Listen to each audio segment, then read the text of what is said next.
मैं उस दिन तो कह नहीं पाया, लेकिन मैं खड़गे जी का विशेष आभार प्रकट करता हूं।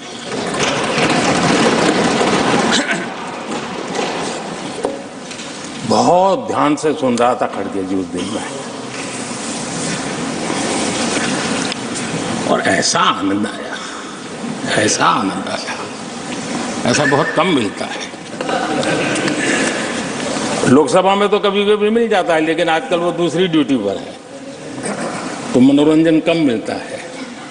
काफी लंबा और बड़ी इम्तहान वजह से शांति से बोल रहे थे, समय भी काफी लिया था।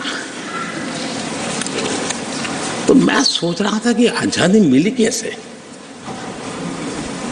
इतना सारा बोलने की आजादी मिली कैसे। तो मैं सोच तो रहा था, लेकिन बाद में मेरे ध्यान में आया कि दो स्पेशल कमांडर जो रहते ना उस दिन नहीं थे। खड़गे जी ने सिनेमा का एक गाना सुना होगा, ऐसा मौका फिर कहां मिलेगा। पार्टी सोच से भी आउटडेटेड हो गई है।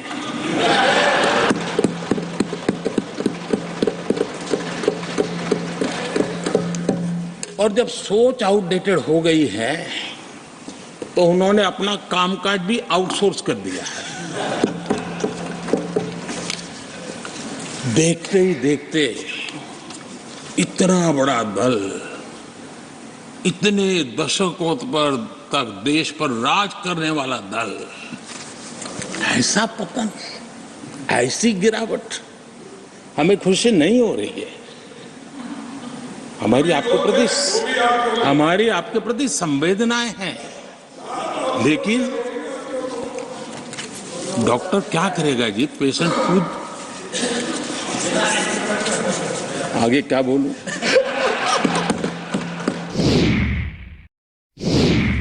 लोकतांत्रिक तरीके से चुन कर क्या ही सरकारों को रातों रात भंग कर दी थी, बर्खास्त कर दिया। जिस कांग्रेस ने देश की संविधान लोकतंत्र की मर्यादा को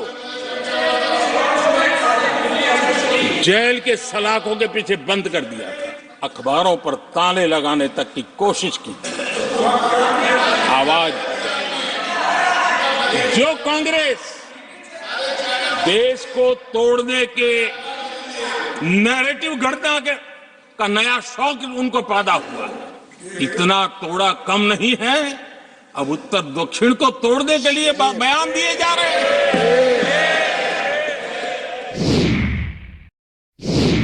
बाबा साहब को भारत रत्न देने योग्य नहीं माना, अपने ही परिवार को भारत रत्न देते रहे।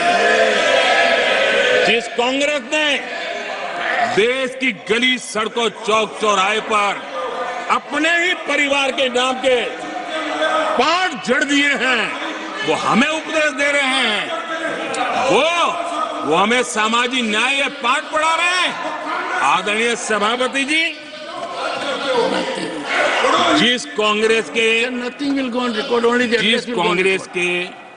अपने नेता की कोई गारंटी नहीं है, अपनी नीति की कोई गारंटी नहीं है, वो मोदी की गारंटी पर सवाल उठा रहे हैं। अब मैं जरा पूछना चाहता हूं कि अंग्रेजों से कौन इंस्पायर्ड था। मैं तो ये तो नहीं पूछूंगा कि कांग्रेस पार्टी को जन्म किसने दिया था, ये तो मैं नहीं पूछूंगा। अगर आप अंग्रेजों से प्रभावित नहीं थे तो अंग्रेजों की बनाई दंड संहिता, पिनल कोड, आपने क्यों नहीं बदली। लाल बत्ती कल्चर, ये लाल बत्ती कल्चर इतने दशकों बाद भी क्यों चलता। भारत का बजट शाम को 5 बजे इसलिए आता था क्योंकि ब्रिटिश पार्लियामेंट का सुबह शुरू होने का समय होता था। ये ब्रिटेन की पार्लियामेंट के समय के अनुकूल शाम 5 बजे बजट की परंपरा क्यों चलाए रखी थी आपने। कौन अंग्रेजों से इंस्पायर था। अगर आप अंग्रेजों से प्रेरित नहीं थे तो राजपथ को कर्तव्य पथ बनने के लिए मोदी का इंतजार क्यों करना पड़ा? अब देखिए, एक बार नेहरू जी ने एक चिट्ठी लिखी थी और ये चिट्ठी मुख्यमंत्रियों को लिखी थी। मैं उसका अनुवाद पढ़ रहा हूं। उन्होंने लिखा था, ये देश के प्रधानमंत्री पंडित नेहरू जी द्वारा उस समय के देश के मुख्यमंत्रियों को लिखी गई चिट्ठी है, ऑन रिकॉर्ड है। मैं अनुवाद पढ़ता हूं। मैं किसी भी आरक्षण को पसंद नहीं करता और खासकर नौकरी में आरक्षण तो कतई नहीं। मैं ऐसे किसी भी कदम के खिलाफ हूं जो अकुशलता को बढ़ावा दे, जो दोयम दर्जे की तरफ ले जाए। ये पंडित नेहरू ने मुख्यमंत्रियों को लिखी हुई चिट्ठी है और तब जाकर के मैं कहता हूं, ये जन्मजात इसके विरोधी है। नेहरू जी कहते थे, अगर एससी, एसटी, ओबीसी को नौकरियों में आरक्षण मिला तो सरकारी काम का स्तर गिर जाएगा। और आज जो आंकड़े गिनाते हैं ना कि इतने यहां है, इतने यहां है, उसका मूल यहां है, क्योंकि उस समय उन्होंने रोक दिया था, रिक्रूटमेंट ही मत करो। अगर उस समय सरकार में भर्ती हुई होती और वो प्रमोशन करते करते आगे बढ़ते तो आज यहां पर पहुंचते।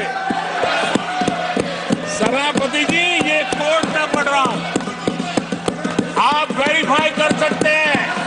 मैं पंडित नेहरू का कोर्ट पढ़ रहा हूं। कांग्रेस ने जम्मू कश्मीर के एससी, एसटी, ओबीसी को 7 दशकों तक उनके अधिकारों से वंचित रखा।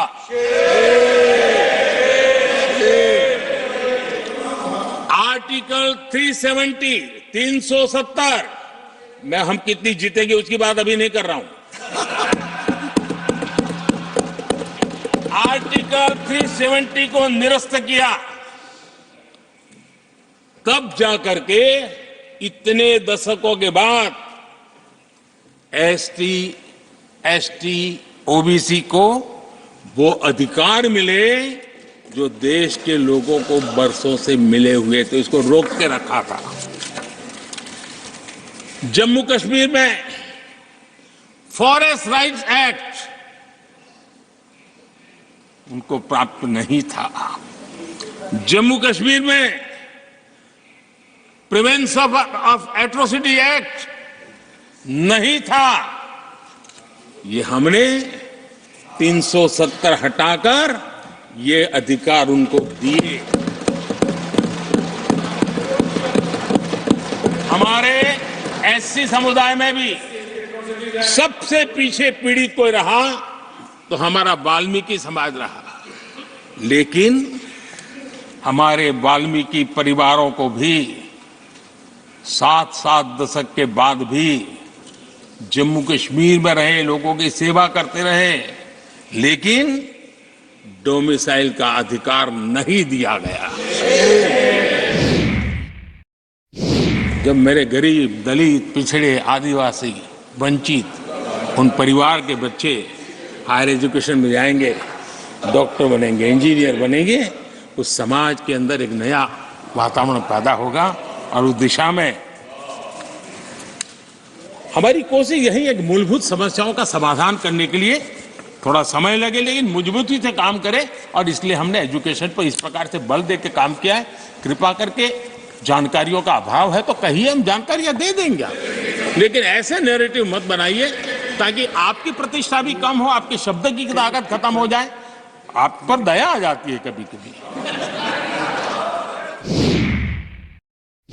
इन लोगों की मर्यादा इतनी है, अब इन्होंने अपने युवराज को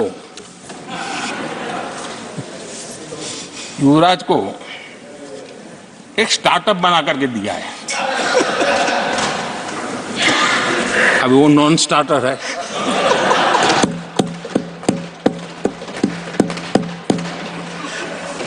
न तो वो लिफ्ट हो रहा है न वो लॉन्च हो रहा है।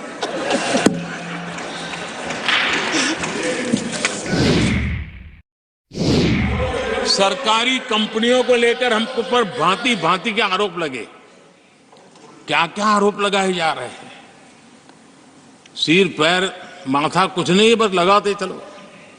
अब देखिए, देश को याद है मारुति के शेयर का क्या खेल चल रहा था। उस जमाने में हेडलाइन बना करती थी, मारुति शेयर का क्या चल रहा था। कांग्रेस ने कहा कि हमने पीएसयू बेच दिए, पीएसयू डुबो दिए, बाती बाती की बातें यहां सुन, और वरिष्ठ लोगों के मुंह से सुन रहा था। याद कीजिए, बीएसएनएल, एमटीएनएल को बर्बाद करने वाले कौन थे? वो कौन सा कालखंड था जब बीएसएनएल, एमटीएनएल बर्बाद हो चुके? एचएएल, उसकी दुर्दशा क्या करके रखी थी, बर्बादी। और जाकर के गेट पर भाषण देकर के 2019 का चुनाव लड़ने का एजेंडा तय होता था एचएएल के नाम पर। जिन्होंने एचएएल को तबाह कर दिया था, वो एचएएल के गेट पर जाकर के भाषण झाड़ रहे थे। आदरणीय सभापति जी, एयर इंडिया को किसने तबाह कर दिया, किसने बर्बाद कर दिया? ये हालत कौन लाया था? एलआईसी को लेकर भी पता नहीं कैसे कैसे बड़े विद्वत्तापूर्ण बयान देते थे। एलआईसी का ऐसा हो गया, एलआईसी का वैसा हो गया, एलआईसी का यूं हो गया।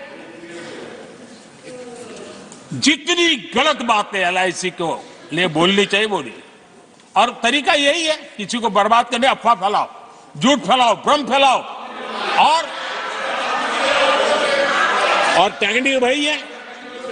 गांवों में किसी का बड़ा बंगलो हो, लेने का मन करता हो, लेकिन हाथ ना लगता हो, तो फिर हवा फैला देते, ये भूतिया बंगला है, यहां जो जाता है ऐसी हवा फैला देते, कोई लेता नहीं, फिर कोई जा करके लपक लेते। एलआईसी क्या क्या चलाया।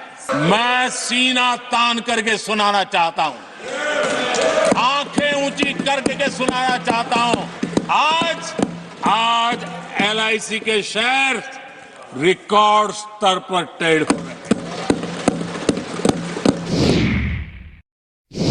234 पीएसयू थे, 234 2000 उनके यूपीए के 10 साल के कालखंड में।